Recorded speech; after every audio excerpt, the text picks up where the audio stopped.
Today we have the 2020 Ford Focus ST. This vehicle has done just under 36,000 miles. It has a manual transmission and a petrol fuel type. To the left of our steering wheel we have cruise control as a feature, as well as our keyless ignition. On the right we have sport mode and voice control.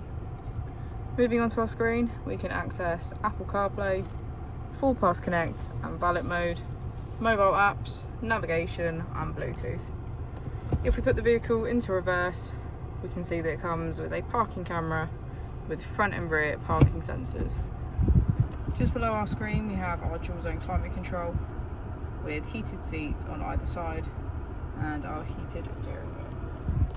As we go into the back of the vehicle, we can see that all of our seats have a black leather trim.